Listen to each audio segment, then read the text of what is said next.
Coronavirus. What is it? Where is it? And what do you need to know? Tonight we're answering your questions on health, travel, money and how it might affect your daily life. Who's most at risk? How do you protect yourself?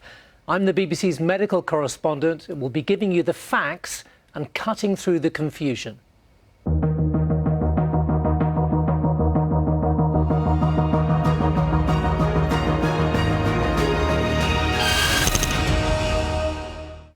Six weeks ago, most of us had never heard of coronavirus.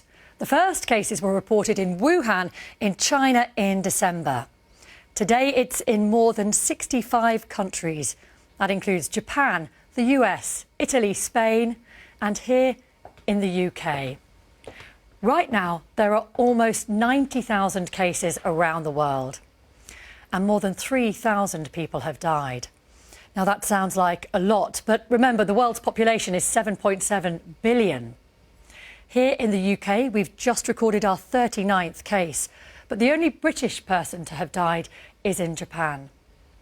Now, this coronavirus causes an infectious disease called COVID-19. The most common symptoms: fever, tiredness and a dry cough. For most, the symptoms are mild, but around 1 in 6 will become seriously ill. And current estimates from the World Health Organization suggest between 1% and 2% of people who've got it have died. Much more detail on all of this with our experts shortly. And please do send us your questions on social media using the hashtag BBC Your Questions. This is your programme and your chance to get the answers you want. But for now, let's have a look at the story of coronavirus so far.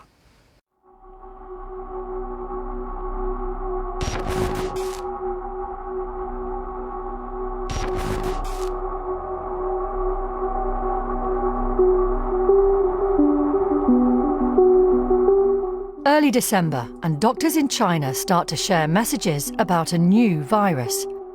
They inform the authorities, but for weeks nothing is done. It takes until New Year's Eve for China to tell the World Health Organization they've had a case of pneumonia of unknown cause. This is the source of the outbreak, a meat and fish market in Wuhan. It's shut on January the 1st. On the 9th of January, China reports its first death. On the 20th, Wuhan, a city bigger than London, is locked down. It becomes a ghost town. All these shops are closed. There's pretty much nobody on the street here. British expats trapped in Wuhan are flown home to be put in quarantine. As the number of deaths continues to rise, China builds a new 1,000-bed hospital in just over a week. The worry for health experts that the virus will spread beyond China is about to be realised. The World Health Organization declares a global health emergency as China's coronavirus spreads. In Japan, 600 passengers on a cruise ship are quarantined. We are both positive. We're going to a hostel because there isn't a hospital bed anywhere around. In Iran, the Deputy Health Minister appeared in public suffering symptoms of the virus. In South Korea, there are now more than 4,000 cases. This is not Wuhan, but Brighton. Here in the UK, the number of cases is small, but on the rise. The government says it has plans in place to contain the virus. But the future of this outbreak is uncertain as it continues to spread around the world. Well, keep your questions coming in. We're going to do our best to answer as many as we can. Tonight, we are live on the NHS frontline as the UK tries to contain the virus, and we'll hear from the Prime Minister. Now, if you're confused about what you need to do to protect yourself, if you're going on holiday, if you're worried about taking time off work or even the prices you might be paying in the shops, we're going to do our best to help. First of all, let's talk to our medical correspondent, Fergus Walsh. So much information swirling around, Fergus. But first of all, how worried should we be? Well, this is a brand new disease threat. It's only been around about 3 months since it made the jump from animals to humans. And there's a huge amount we don't know about this novel coronavirus. And that level of uncertainty is what's causing such a lot of anxiety. Now, if we get a big outbreak, and it's an if here, then it would place a lot of pressure on the NHS, particularly on intensive care beds, routine operations would have to be cancelled. But it's important we keep a sense of perspective. Seasonal flu, which comes around every year, causes 500,000 deaths every year around the world. So far, we've had 3,000 from coronavirus. So that's the important context. Loads of questions coming in. So let's just take a look at some of those that you've been asking us. I'm Danny Barber from Manchester. My question is, do the face masks actually work? I'm most worried about the elderly and children. Who's most at risk? What will happen if I catch a coronavirus? We've been told to wash our hands, but what else can we do to protect ourselves? So that gives you an idea of the kinds of things people want to be answered. Let's start with that last one first, perhaps. How can we protect ourselves? OK, number one is hand hygiene. Good old soap and water. And it's not just a quick dangle under the tap. You've got to get a good lather going. Think about singing 2 verses of Happy Birthdays. Loads of guides online to how you should wash your hands. If you're not near soap and water, then you could use some hand sanitizer. But the key here is got to be alcohol-based in order to kill the coronavirus. Other thing is, don't, when you're out and about, touch we all do it, your face, nose and eyes, because you can pick up the virus from surfaces and infect yourself that way. So it's getting out of those kinds of habits, coughing into tissues, that kind of thing. Absolutely. What about face masks? We heard from Danny, the barber there. You have one here. How effective are they? OK, these little paper face masks aren't really much good. They may give a false sense of security. Leave them, I would suggest, to the medical staff because they need to be changed frequently. They are quite good at preventing someone with an infection from passing it on. That's traditionally how they've been used. But those people really now should be staying at home. And that question of who's at risk, are some people more vulnerable than others? Well, anyone can catch it. The good news is young children are really pretty much in the clear on this virus. In fact, so far, of the reported cases, only 2 out of 100 have been in people under 20 years of age. Most at risk are the elderly. The older you are, the greater your risk. And those with underlying health problems, things like heart disease, respiratory disease and diabetes. But this is an indiscriminate virus. It can kill young people as well. One of the first to die was a doctor in China who first raised the alarm about it, and he was 34. A question from Peter on Twitter right now. How long does the virus live on surfaces such as mail, food and packaging? And what's the risk from things like that? OK, there's very little evidence that there's any risk from getting post from Italy or China where the virus could last there. It can survive on hard surfaces for quite a few hours. Deborah's also got in touch. She's on Twitter. She says, is it possible to be a carrier of the virus, but to not actually display the symptoms? Yes, it is. These carriers, and there's quite a lot of reported cases here, they can be potentially shedding the virus and potentially infecting other people. But those who are giving off the most virus are the most sick because, they're coughing and sneezing. And that's why healthcare workers are at particular risk. Fergus, for the time being, thank you very much. We'll be back a little bit later on. So if you have a question for Fergus or us here on the team, you can send it via social media using the hashtag BBC Your Questions. Now, let's talk about the big picture here. What is the government and the NHS doing to protect us at the moment? Well, the official advice is if you think you have symptoms, don't go to your doctor or the hospital, but call NHS 111. And right now, that's where we can join our global health correspondent, Tulip Mazumdar. And Tulip, we've heard that they're experiencing many more calls to 111 there at the moment. How are they coping? Well, they certainly are, and really welcome to what is one of the most important parts of the UK's response to this outbreak.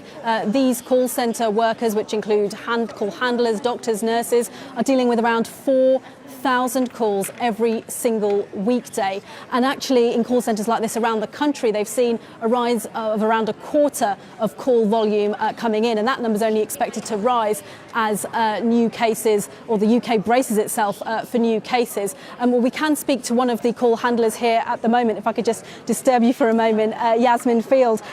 Just talk us through what are the key things people are asking about when they call. Well, a lot of people don't know what to expect. They don't know what's involved with the coronavirus. They're worried about what to do, about the self-isolation, where to go. What do they do next? How is it treated? And what do you tell them? Reassurance more than anything. Obviously, we put them in the direction of PHE, the Public Health of England as well, just to reassure them and advise them the best we can of where to go and what to do. Okay, Yasmin, Phil, thank you so much. I'll let you get on. Well, look, as you can see, it's an extremely busy Monday night here because there are so many calls coming in. People across the country are being urged to get in touch with that online NHS 111 service rather than calling in the first instance. It's already had around 70,000 inquiries online. Half of those came in just one day over the weekend. Well, answering some of these calls as well is Jag Singh, who is a pharmacist. What are you telling people who call up and you hear where they've been, what they've been doing, and you think, OK, this person may well have coronavirus? Well, if we suspect that a patient has been infected with coronavirus, we're asking them to self-isolate for 14 days and really limit the amount of contact they have with others. That also means, for example, having deliveries of groceries and medicines to the house rather than venturing out. And it's a really anxious time, isn't it, for people who are having to self-isolate? I mean, what are you telling them to try and reassure them? Well, I believe patients always feel better when they know that they're doing the right thing. So the best thing that we can do to reassure patients here at NHS 111 is to provide the most relevant and up-to-date information. OK, Jag Singh, thank you very much. Well, also here is the man in charge of this operation. It's Anthony Marsh, and he's also in the process of recruiting 150 more call handlers because of the volume of calls coming in. Now, you are facing an unprecedented number of calls at the moment, but some people have been being on hold for a long time, and some people just have put the phone down before anyone answers. I mean, are you able to cope with this influx? Absolutely. Our staff are dealing with record numbers of calls to NHS 111, doing a fantastic job in this call centre and 111 call centres right across our country, doing an absolutely fantastic job for which I am personally very, very grateful. But we are dealing with more calls. It would be really helpful if members of the public that require up-to-date information would be able to go online and get that current information by going to 111.nhs.uk, where you'll receive the latest information, because obviously we are dealing with an evolving situation and the guidance is regularly being updated. So members of the public could really help us by going online, thus leaving the call handlers, the nurses, paramedics and doctors in our call centres to be able to help those patients that really do need to speak to a clinician in the call centre. And you are dealing as well with a lot of misinformation. There's lots of rumours and fear-mongering to some extent going around. I mean, how are you handling that? And that's exactly why it's so important that members of the public that want that up-to-date latest information, please go online, 111.nhs.uk. You'll receive the very latest information and the help that you need. OK, thank you very much for that, Anthony Marsh. Well, this call centre, along with dozens like it all across the country, are working 24/7 to answer people's calls. Again, it's been said a number of times, make sure that in the first instance, if you are worried, you go online, you go to that NHS 111 online service. I did it and managed to get some really useful information in probably less than a minute. But the key thing all of us should be doing right now to protect ourselves and our families is what you've been hearing from Fergus there, and you'll hear it throughout this programme. Keep washing your hands. Thank you very much, Tulip. A busy evening in Dudley there. And you've heard there about what the NHS is doing to stop the virus spreading here in the UK. But what about the government's role in tackling coronavirus? Well, our political editor, Laura Kunsberg, has been asking the Prime Minister whether he and his ministers are preparing for a widespread outbreak. You've got to consider the realistic possibility that there is now going to be a significant expansion in the number of cases. And so, you know, we will be setting out tomorrow the steps that we are going to take as a country, as a government, working together to inform the public about what we're doing and setting out the method by which we'll be taking those decisions. Are we looking already at closing lots of schools, cancelling big events, And, you know, the public have seen other parts of the world basically in lockdown because of what's been going on. Yeah. Is that what people should expect? What we've got is a range of calibrated responses to the spread of coronavirus, and clearly the measures that you have mentioned are on that list. And the issue will be when and how and with what logic to deploy them. And we will be as transparent as we possibly can. But at the moment, I just wish to repeat the crucial thing we can all do to help the NHS to stop the spread of the disease is wash your hands twice, 2 verses of Happy Birthday, hot water and soap. But apart from that, Laura, at the moment, I should stress that it should be business as usual. What would be the trigger, though, for that kind of widespread action of closing public buildings? You've just said you want to be transparent. What would be the trigger for that? I think you look at what we're going to be saying tomorrow about the timings and about the various considerations and the menu of options that we have. Will you make extra resources for the NHS available if they ask for them? Because there's already some anecdotal evidence. It's taking a long time for people to get through to 111 on the NHS. Yeah. There's some evidence people aren't being able to get tested as quickly as they would like to. Will you commit today to give the NHS exactly what it asks for, even if that runs into significant extra amounts of money? Of course, we will do everything we can to address the problem and to stop the spread of the disease. And we are also, as you know, we're putting record cash investment now into the NHS. The NHS is a fantastic organisation, fantastic health system, and they are very well prepared. Will you give them everything they ask for, though? Of course, of course. And are you worried about the effect on the economy, though? Because if we are looking at very significant disruption here, there will be an economic impact, won't there? Well, be in no doubt that something like a mass epidemic is going to have all sorts of consequences, and there is always the potential for an economic downside as well, and you're seeing that around the world, and we are ready for that. But don't forget, the fundamentals of the UK economy are very strong, and I do not wish in any way to minimise the significance and the importance of the challenge that this country will face, I think, almost inevitably in the course of the next few weeks, months. I do not wish to minimise that. But what I do wish to reassure the public about is, number one, that we've taken every possible precaution and preparation that we can. And secondly, I have absolutely no doubt that this country will not be defeated by coronavirus, and that we will come through it very well in the end. Prime Minister talking a short while ago. So many questions coming in. Thank you for sending those in. Anything at all that you want to pick up from that interview or anything else you want to ask, use the hashtag BBC Your Questions. But right now, let's talk about some other ways that coronavirus is already affecting the way you live. We'll discuss all things money and prices in a moment with Nina. But first, let's talk travel. John Kay is at a travel agent in Somerset right now. John, and lots of people want to know, how is this going to affect my holiday? Yeah, Rachel, we've heard this evening that British Airways and Ryanair are among the airlines who've announced tonight that they are cancelling some flights over the next few weeks. Clearly, the travel industry is already being hit by this. But lots of your questions coming in tonight, like these people here, wondering, how does this affect your Easter holidays, maybe your summer holiday plans? Should you cancel? Should you go? What happens if you do? These two gentlemen should be able to help us. Miles Morgan, this is your travel agent. Thanks for having us here this evening. No problem. Simon Calder, Independent's travel editor. Should we start with you?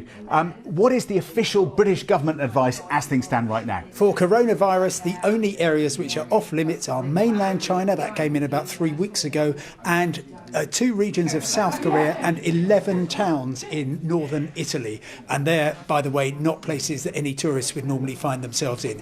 Everywhere else, according to the Foreign Office, the risks are tolerably low. Although I know from unprecedented numbers of people getting in touch with me, there's huge amounts of stress and anxiety out there. People whose anticipation of their holidays just turned into apprehension, I'm afraid. Mars, here at the sharp end then, what are you seeing? What that apprehension and anxiety? Yeah, I think it's no surprise, our shops have been inundated with people coming in asking questions, and it's quite comforting. They can sit down in a travel agency, talk through what the options are, and I'm pleased to say the vast majority, over 99% of people, are just carrying on as normal with their holiday, which is absolutely right. But when they come in and they want reassurance, how can you reassure them if they've seen hotels locked down and cruise ships locked down, that kind of thing? It's a perspective. It's a matter of looking just how many people are affected, the areas affected, and in the scheme of the world, it's still very, very small numbers of people and areas.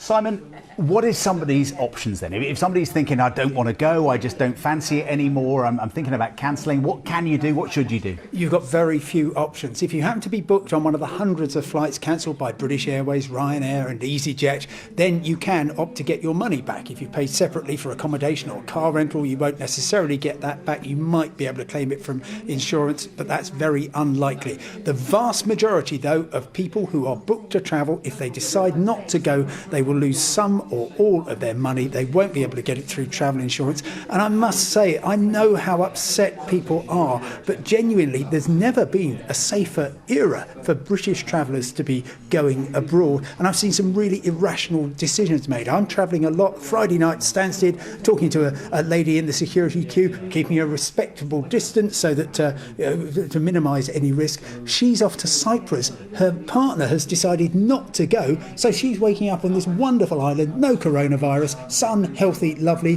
He's waking up in rainy old Essex with, I'm afraid, no holiday and sadly today a case of coronavirus. OK, well, look, thank you both for your reassuring words and your information. We're not going to go to Essex, but we can go somewhere else because we can talk about the effect on the wider economy, not just the world economy, the UK economy, and we can go to Amersham because that's where Nina is in a warehouse. Nina.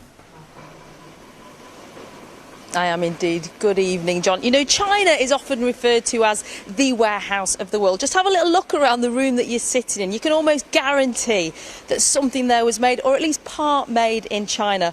What happens there matters to warehouses like this one. This one in particular, which stocks and supplies toys, up to 80% of which in some way have come through China. Let's have a chat to Gary. So far, what has the impact been on your supply chain? At the moment, we're receiving most of the orders from the UK and Europe that we're placing. But the supply chain disruption that we're experiencing are our containers leaving late from the Far East. The factories have been closed for an extended new year, and most of the stock would have expected to have been dispatched late February is now not being dispatched. OK, so in the months ahead, what sorts of products are you worried about, especially in the run-up to Christmas? What I would expect to start seeing some of the ranges being depleted from about mid to late April, and that would include popular brands like Barbie, which is selling well, Paw Patrol, Nerf blasters. These items all come from the Far East. OK, so it's very much a delayed reaction on that, isn't it? And it's not just the Far East, is it, that you're worried about? No, we've been advised today that a lot of our footballs that come from Italy are now being caught up in the coronavirus that's taking place in Italy. So it's not just a Chinese problem now. OK, and Gary's been stockpiling some products, but as he said, it's very unpredictable to know what's going to happen next. Thank you so much for all of your questions that have been coming in. Let's put some of them to Linda, who's an economist. People are wanting to know, is it too soon to quantify the true extent of this? It's still very soon, but an influential think tank, the OECD, today said the coronavirus could tip the global economy into recession. Now, that's going to be very worrying for us. We trade a lot with the rest of the world, and you might remember at the end of last year, the economy was stagnant. So it may mean growth is not as good this year as was originally forecast before the coronavirus. We heard from the Prime Minister, Boris Johnson, earlier, who said that we do have a robust economy. What can governments do to intervene? Well, the Bank of England could ease credit conditions, help firms a bit with cash flow. The government has a budget coming up on March the 11th. They could look at tax measures to help factories. They could help retailers, maybe look at business rates, looking at that. So there's a range of things that can be done to help businesses, help consumers weather this shock. And on Twitter, some consumers have been asking us, should I start stockpiling now? And if I should, what should I be filling the cupboards with? Yeah, well, at the moment, the coronavirus is affecting things which are mostly produced in Asia, things like toys and computers. But as you've just mentioned, it's actually spreading everywhere. So it could be that tea and fresh foods and car parts from Europe, Africa could start to be affected. But what I would stress is there are local producers for these things. So it may just be you have a little bit less less choice in the future. But of course, if you need something, it's an absolute necessity, then just keep watching and following developments closely. OK, but do not panic just yet.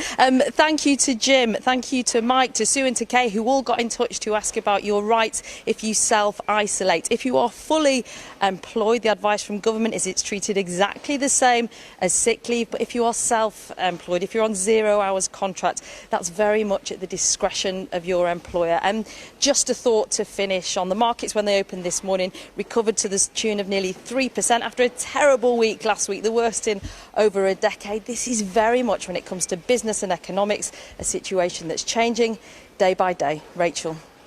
Thank you very much, Nina and John, giving us an idea of just how far this virus can reach. Now, we're hoping to get through plenty more of your questions now.